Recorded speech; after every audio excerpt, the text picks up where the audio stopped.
Thankfully, we don't have sort of a ban on sending things to so-called self-hosted wallets, but they still are going to be very highly regulated, and you're going to need to implement parts of the travel rule from the Financial Action Task Force, which requires that you essentially identify yourself if you are the key holder of a certain wallet. We've seen in the US to where this has chilled a lot of innovation, particularly in the last couple of months. There have been a number of cases of developers like those of Samurai Wallet who provided a non-custodial service where they never touched any keys and they thought they would be safe. But unfortunately, because of the Justice Department, because of likely some very political actions, they struck down and said, no, this is against the law. You can't do this. You don't have your money service license. You don't have the proper checks on who's using these services. So I think that is very problematic and goes against the spirit of what we're trying to build with a lot of these decentralized technologies. Hi, Yaël, how are you? I'm doing great, Jad. Thanks so much for having me on. Thank you for coming. Can you tell a little bit to our audience what you do in the Bitcoin space and your story that led to where you are now? Oh, okay. Well, I haven't been asked the rabbit hole question in a while, but my name is Yaël Ossowski. I'm deputy director of a group called Consumer Choice Center. It's an organization we launched in 2017. Really, we wanted to provide a platform for consumers who like tech innovation, things like Airbnb and Uber and all these awesome new tech services that were coming out. And at the same time, gave us a good opportunity to also talk about Bitcoin and the innovations that are happening with separation of money and state. So we've been very involved in many of these regulatory efforts in the European Union, in the US and Canada. That's sort of a small dot on that. And then I've been a part of the Bitcoin Policy Institute as a visiting fellow since about 2023, helping on state legislative policies, working on model legislation, and trying to advocate for the ideas that propel Bitcoin at the state level and also the federal level as well. So that's it's been a fun journey. For Bitcoin itself, I came in, through the classical liberal space many years ago, back in 2012 and 2013. So at the time, I was living in Vienna and researching and writing, and I was very much into libertarian ideas, obviously, through the Austrian school. So there's a lot of focus on economics. And these are kind of the first adherents of Bitcoin, at least in some of the mainstream world. So very much a part of it. I would actually use Bitcoin a lot to send money back and forth between the US and Europe. So I was actually seeing the utility of it, and it was perfect for exactly what I needed. Someone who was mobile, somebody who was living in Europe, who originally was in the US. And I found it was just perfect. And the philosophical implications of it, the separation of money and state, as I mentioned earlier, the ability for this to be a technological revolution for money, to me was just very exciting. So it's essentially been a part of my life off and on for about a decade. I've been writing about it, speaking about it, giving presentations, conferences. I didn't really get back involved in the Bitcoin space specifically, really until about 2 or 3 years ago. I've been working on just random public policy stuff, things that are more related to those tech innovative topics that I mentioned before. And yeah, so far it's been quite a journey, using a lot of the tools, meeting a lot of the builders, going to a few conferences. I don't go to too many of the Bitcoin events, but when I do, I always have a great time. And I've been to a couple meetups as well, either here in Vienna or some that I've seen in London and elsewhere. So it's a fun, interactive space. There's a lot of great entrepreneurship, a lot of great innovation, and it's perfect to see that the mainstream finance world is finally, trying to get on board. Okay, it's the first time I think I have a real hardcore libertarian on the show. So I'm gonna start with by asking you libertarian type of questions. How do you see like duality of being libertarian and working and advocating towards the government for the separation of state and money? Because normally as a libertarian, you would want the state to shrink to the minimum possible. Oh, yeah. I don't see any duality in that. I think, we have, as citizens of all of our countries, we have the right to petition our government, and we have the ability to advocate for the things that we like, that we want. and to make sure that the government does not get too involved in the things that we do enjoy, because that's often what happens. So I think you need to have people who do that. That's what I've been hoping to be a part of for the the last decade or so. And I think you need to have stalwarts and advocates for people who will actually propose not just regulation overall, but smart rules.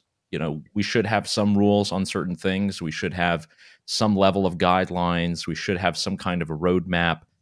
Even Hayek, in all of his writings, was not for someone who would completely take away the government, but just having a smarter government, more limited government, understanding that if you allow people to flourish, you're actually going to have way more creativity. You're actually going to have way more economic growth, and people are going to be generally freer in the long term. So I think we actually need to have more people like this who have this ideology, this view of this world, this passion for things like decentralized technology, and being very active at local governments, state governments, provincial governments, federal, and even supranational like the European Union. And there aren't many advocates for that. There are plenty of advocates on the other side that would like to see more rules, more taxation, more regulations. As long as we can have advocates who oppose that and stand on principle, I think we'd be better off. So I see no duality in that at all. I like the sentence like separation of money and state. But if you look at the Austrian school of thinking, it was very popular. And then in economics, it kind of disappeared. And then you had like the Keynesian model, and then Milton Friedman's Chicago school of thought. And now you have like a kind of mix of everything, like a modern Keynesian version. How do you explain that the ideas that were developed by the Austrian School of Economics didn't lead early on and became the main school of thought? And why do you think that Bitcoin will bring back this antique, basically from an economics perspective, monetary theory?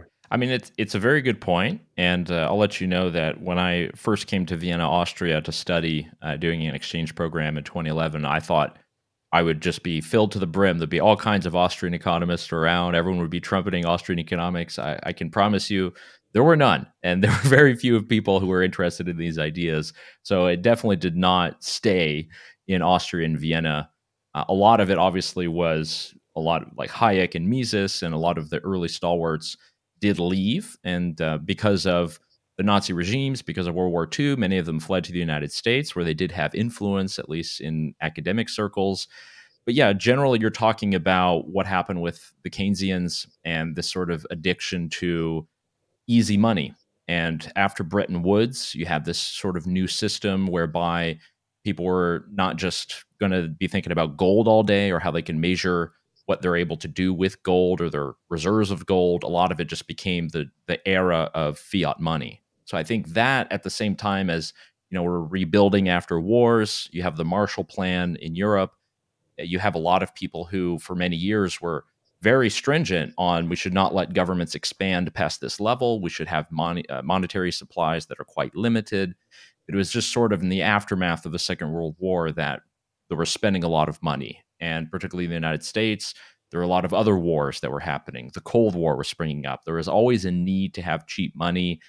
And that really lent to the Austrian school losing a lot of influence. A lot of that discipline was gone. And you did have the rise up of John Maynard Keynes and people who were at Cambridge who had this completely different philosophical view that allowed for government to expand its monetary supply, that allowed the government to spend more money than they would actually take in. So it just kind of became the mainstream, the elite intellectual view for a long time. The ideas of Austrian economics and the principles were always there, just because it is so unique, dealing more with human action and motivations, not necessarily supply curves and demand graphs and this kind of stuff. It's more looking at the fundamental elements of economics. And we've had some experiments. There's a little bit with Milton Friedman and the monetarists who had a lot of influence throughout South America. We see that. But I think with Milei in Argentina, we can see that here's someone who's actually iterating the Austrian school and putting it in principle. So I think that's actually a good thing.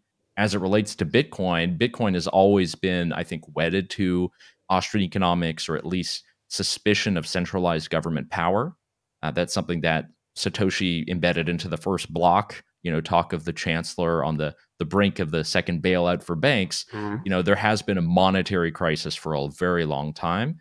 Austrian economics has provided more of the framework. Many of the early iterants were gold bugs because that's what was the hardest money at the time. But even Hayek, towards the end of his life, recognized that with computers, with technology, something is going to happen. Something will need to be created that will go around the money printing economies that are kind of dominating our way of life and really making us poor generation after generation. So I think Bitcoin arrived just in time for that. We have to learn these lessons every couple of years when they stop the ATMs in places like Cyprus or Greece, or we have another bailout. But people have learned these lessons, and now we're seeing that this is actually an asset, a currency, a money, something that's hard, something that cannot be manipulated or diluted in any way. So I do see it coming up. Will Austrian economics follow along with it? I don't know. I know Saifedean has tried a lot with his books, and he has introduced these ideas to a new generation of Bitcoiners, which is great. But I don't know. As long as Bitcoin reigns supreme, though, because that does promise us more human freedom, I'm very excited. Okay, you talk a lot about money as a Bitcoiner, but the way I see Bitcoin is in two different ways. There is the monetary use as a mean of exchange, and then there is this digital asset, which is basically an asset that can live in parallel to the existing monetary regimes we have around the world. Don't you think that we should more focus on the digital asset part of things instead of the monetary part of things, at least up till the price of Bitcoin has stabilized and the adoption of this digital asset has grown to a sufficient level where, like, the email, everybody would have an email, and then we can start like exchanging only by email. But until then, we need more to focus on the digital asset side of Bitcoin. Yeah, I mean, I think that's true. So I don't in my sort of Bitcoin journey and everything that I follow it, the money is just it's sort of always in the background, but that's kind of what money is anyway. I do think the digital revolution is what is more interesting. If Bitcoin is able to be the native digital money of the internet, I think that speaks volumes for everything. I've, lived in different countries. I've been an immigrant twice in my life. I've had to rebuild. I've had to pay taxes to different regimes. Understanding how universal Bitcoin is as a money and as a technology is, I think, its real competitive advantage. And it's why so many people are drawn to it. And I know many people who are in Bitcoin world would love to have more examples of people who are in developing countries who are using Bitcoin actively, who are able to transact. And I think that's great. And we do need a lot more of that. At the same time, developers are creating all kinds of unique tools that allow us to do that. I mean, I'm dabbling as much as I can in GitHub and compiling from source and trying to figure out exactly how I can use things that best fit my situation and my scenario. But I do think we should have a lot of emphasis on the digital asset part. That is, something that rings true a lot more in the developing world. I think this is kind of an issue for a lot of us who are in developed countries, let's say the US or different parts of Europe, is that our money is fairly digital. There's a lot of great fintech companies that have really made it easy to send money and to transact. But we also have to look at the value of that money. And we have to look at the devaluation and the inflation. And Bitcoin at the same time offers you the ability to transact fairly low fees, especially if you use Lightning and second layer, but also an ability to be separated from government finances, from inflation, from the impacts of war and devastation. I do think there has to be a lot of emphasis there. And that's one thing that really drew me to this, is that I could just get a wallet on my computer. Those were my keys. I had them written down. They were safe. It didn't matter if my house burned down. As long as I had that key, I could take my money with me anywhere. And too many people have to deal with the ramifications of anti-money laundering laws and know your customer rules that don't allow people to have certain financial accounts. And Bitcoin provides you an alternative to that. There's still a lot of issues, particularly with on-ramps and off-ramps, There's a lot of legislative things that are coming in that will make that more difficult. But as long as we have that option as an alternative, then I think we're all better off. So I do agree with your point. We do need to focus on that as well. The money argument will make itself in due time, but we have to also be sure that we have the technology, we have the tools, we have the ecosystem and the companies that provide those tools as well, all relying on Bitcoin. Okay, since you're talking about the legislative part of things, can you tell us a little bit about what the Consumer Choice Center does and what have been like the achievements you have realized since the creation? So when it comes to policies and implementing them, I mean, thankfully, we work a lot in very free countries where citizens are able to petition their government, as I mentioned before, to offer solutions and ideas and hopefully get those implemented and passed. So we've worked on model legislation along with other groups, particularly at the state level in the US, just because I think it's one of the easiest avenues where you can actually sit down and meet state legislators, you can educate them, and you're able to get your ideas across. And many of them, because there are a lot of part time legislatures, are really intelligent people. They're doctors or lawyers in their own time and just kind of have, state legislator title in one particular season. But I think what's most interesting about it is that we can go to these states and put together model legislation that they can look at, that they can accept, that they can deny. And what we really have found a lot of success in is looking at central bank digital currencies and what states can do legally to try to fight back against CBDCs. It's very difficult to say that there's any kind of state solution or that a state government could stop it. But we have a model legislation that we helped with that bans certain agencies of state governments from touching CBDCs, from requiring them, from even testing them. And that model legislation has now been passed in 3 states. And we have at least 4 more where the legislation is passed the House or Senate. It just has to be signed by the governor. One state just recently, North Carolina, vetoed that law. There's a chance that the legislature will actually override that veto. So that's happening on that level. And then just policy wise, it's a lot of education, just what Bitcoin is, what Bitcoin does. A lot of the environmental impact registration that they're requiring now, particularly through the SEC and even through the European Union MiCA, is something that is not advantageous at all, I think, to Bitcoin or to many entrepreneurs. So that's the thing to educate a lot of lawmakers are. So we're doing a lot of that as well, trying to write in popular media, trying to put together policy primers, study a lot of the impacts of these laws. There's another model legislation we've worked on called the Smart Cryptocurrency Rules Act that relates to pricing discrimination of miners. This is happening more in the American Northeast, places like New York and Connecticut. A lot of municipalities are passing laws that make it so that if you're a Bitcoin miner, for instance, you have to pay a higher rate of electricity than any other company. This kind of goes against the principle of tech neutrality. And in a way, if we start segmenting electricity prices based upon what people are doing with it, this is a road that leads us nowhere good, because there's all kinds of people in government who like to tell us that our energy use is bad and that everyone will find problems with what we do. So it's a lot of that level. And my colleagues at Bitcoin Policy Institute have done a great job looking at the philosophical impact of Bitcoin, educating on different federal rules, whether it be the brokerage rules or some of the stablecoin legislation and what that means for Bitcoin. So a lot of it really right now has to do with education, because there's a lot of people who would love to spread misinformation and try to get rid of Bitcoin. But thankfully, we do have good advocates who are working on the other side to both promote its free use and to allow to make sure that we have good rules that won't ban us from using it. Okay, so I want to jump on the CBDC part of things. Why do you think Mhm. CBDC is a bad thing and you're advocating for stopping it?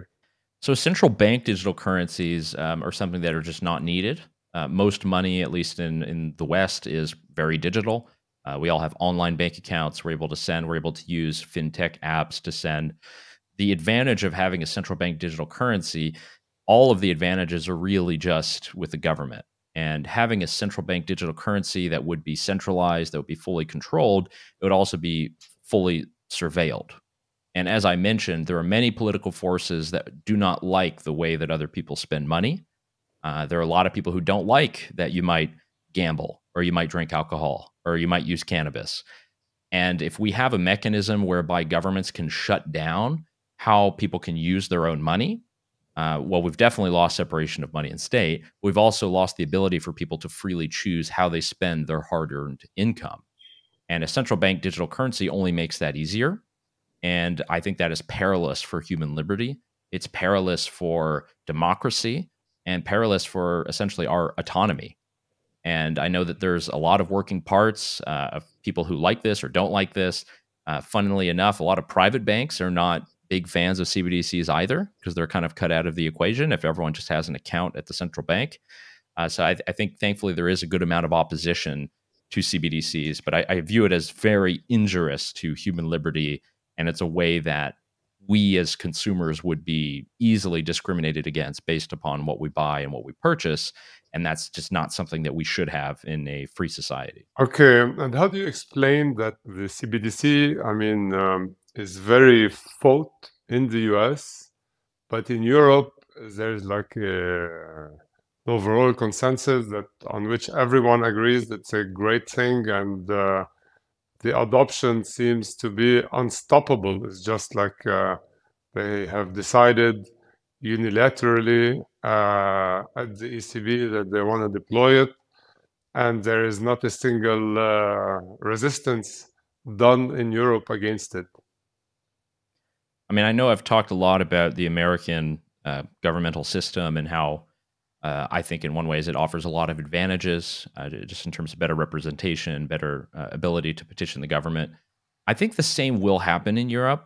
We already do see that in places like Austria and Germany that are very big fans of cash, very skeptical of hyperinflation, do not like when all of their money is devalued. I think there's going to be some opposition to this a lot more. It's true that we don't have larger intellectual voices against it, both in Europe and the United Kingdom right now. And a lot of it is because I think we don't see the immediate threat. And it will be more of a threat the second that we have the next banking crisis or cryptocurrency exchange goes bust. There's going to have to be some calamitous event that's going to require this because, again, Europeans already use digital money and digital euros every day, whether they have a Revolut or N26, or even they use instant SEPA. Like the payment system is actually pretty effective and works very well in Europe. So the only reason you'd need to have a digital euro is just to essentially restrict what people can do with their money. And there have been some proposals at the European Commission to try to limit the amount that we can use in cash, how much we can use at one time, how much we can actually withdraw, let's say, from a cryptocurrency exchange. And that really comes down to control. They talk a lot about perhaps this is money laundering or perhaps this is tax evasion. But again, we already have police, we already have tax authorities, they already have all of the authority they need to try to stop that. Having a digital euro, yes, it makes it easy, but the point of government and the point of our laws is not just to make everything easier for the police. We also need to have freedom, liberties, fundamental rights as outlined in some of these charters. So I think the time will come, the opposition will be there. It's just a lot of these conversations, like too many things in Europe, is just very much focused in Brussels or Frankfurt. Not much opposition. It's the same people who think alike in a room. Once they actually open this up to the parliament in Brussels or they talk it up with member states, I think we'll see a lot more opposition. So I'm more hopeful that things will not necessarily be implemented super quickly in Europe. But then again, who knows with this continent? Okay, and in parallel to the developing CBDC, there is legislation that is developing on Bitcoin wallets and all the rules and regulation around the holding and detention of Bitcoin.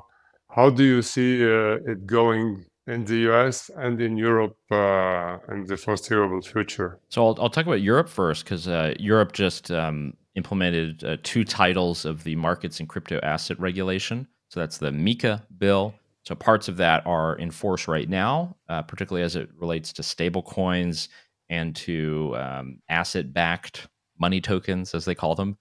which is essentially like a digital token based on gold or a mix of euro and the dollar. So these parts of that regulation are already existing. They don't necessarily touch Bitcoin. They will touch Bitcoin, however, in December when the rest of MiCA goes into force. And that's going to put a lot of regulation on particularly crypto asset service providers, exchanges and brokerages and the like, and is going to implement a lot of financial surveillance. It will require that there's KYC AML on all transactions above a certain amount. And when it comes to the tagging of what we call self-hosted or what the government calls unhosted wallets, that is the most contentious part. There were parts of it that were watered down in the MiCA negotiations. Thankfully, we don't have sort of a ban on sending things to so-called self-hosted wallets, but they still are going to be very highly regulated, and you're going to need to implement parts of the travel rule from the Financial Action Task Force, which requires that you essentially identify yourself if you are the key holder of a certain wallet. We've seen in the US to where this has chilled a lot of innovation, particularly in the last couple of months. There have been a number of cases of developers like those of Samurai Wallet who provided a non-custodial service where they never touched any keys and they thought they would be safe. But unfortunately, because of the Justice Department, because of likely some very political actions, they struck down and said, no, this is against the law. You can't do this. You don't have your money service license. You don't have the proper checks on who's using these services. So I think that is very problematic and goes against the spirit of what we're trying to build with a lot of these decentralized technologies. Right now in Europe, I do see that there's going to be some friction, but it's not set in stone just yet. There's still some negotiations that we can do. There's still some lobbying that we can do to make sure that particularly the decentralized self-custodial Bitcoin world can continue to exist and deliver value. So we have hope there. In the US, I think you look at the political situation, a lot of things are in courts, and there are some innocent people who are ranked up in the justice system. But you do see a lot of positive things from a candidate like Donald Trump, which is not something I ever thought I'd say. So I do think there's a wind of change. And thankfully in the US, things tend to change every 4 years. There's a change in government. There's a change in attitude. Things right now look favorable to Bitcoin. But again, until it's set in stone and until we have good protections for people and we can restrain the actions of the government, we can have negative rights legislation, we should still be sort of on guard because these things can really turn at any moment's notice. Okay, but if you look at the thought process of the legislators when they enforce these restrictions regarding the holding and transfer of Bitcoin, and their way of thinking is a kind of copy-paste of what is already in place in the financial industry, with the rationale that we need to have like travel rules, KYC, AML procedures, etc., to prevent all kind of malicious activities. And when it comes to Bitcoin, the media tend to over exaggerate the malicious activities done with it. That makes it even a stronger and more compelling argument for the legislator to put in the same rules that they have for banks, and even harder rule eventually, because it is preventing malicious activities. Yeah, so this was a big conversation in the last couple of months, and I actually was able to interview the head of cyber crime at the IRS, Internal Revenue Service in the United States. He was speaking at a panel that I was at, and he spoke about cyber crime. And he really wanted to iterate the point that we should never denigrate technology, because technology is providing good things, and things like Bitcoin are doing amazing wonders around the world.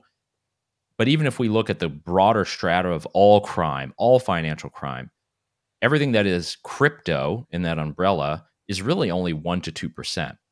Some of the greatest scams of money laundering, of trafficking, all these kind of things, that's still pummeled through the fiat system.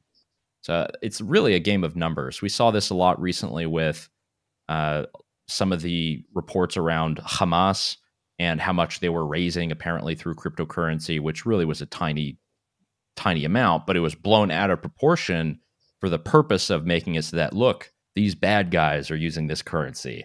Therefore, we need more rules to stop that.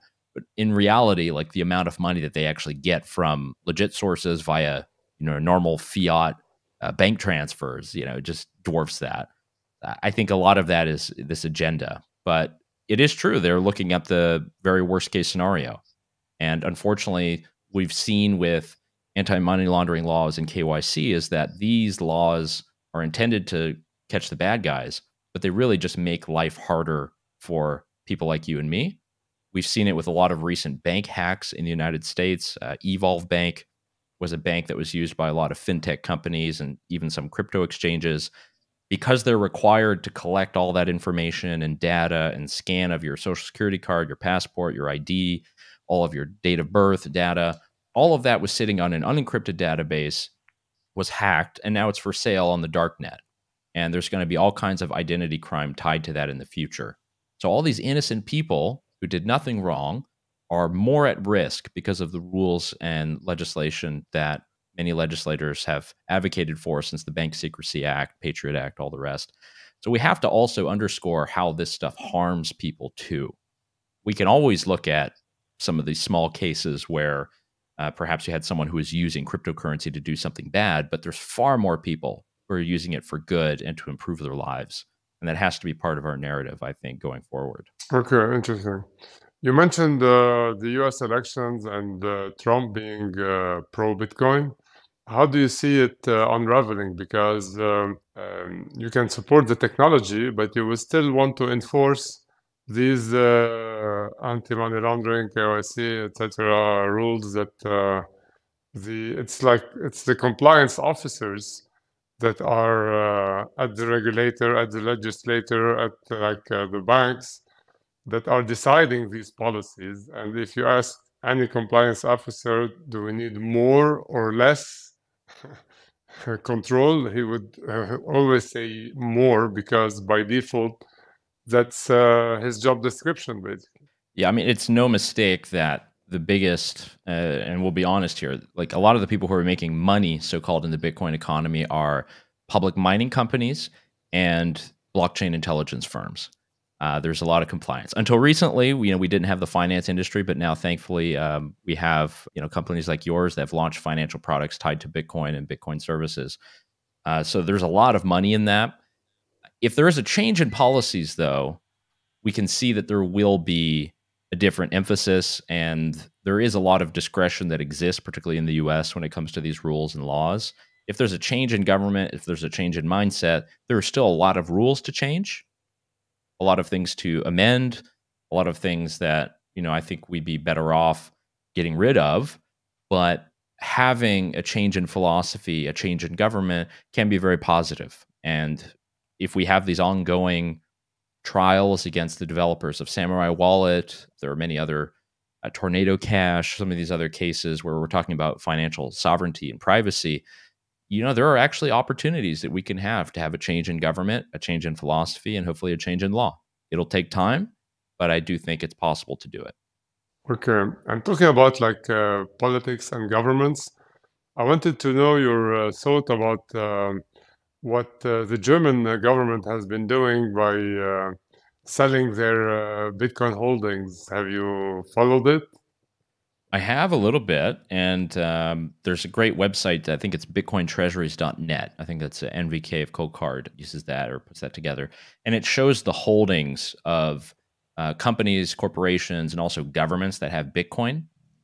Now, the US government obviously is a mega whale when it comes to Bitcoin, having seized a lot of the money from Silk Road and some of the darknet markets years ago. But also the German government had a good amount too, the French government as well.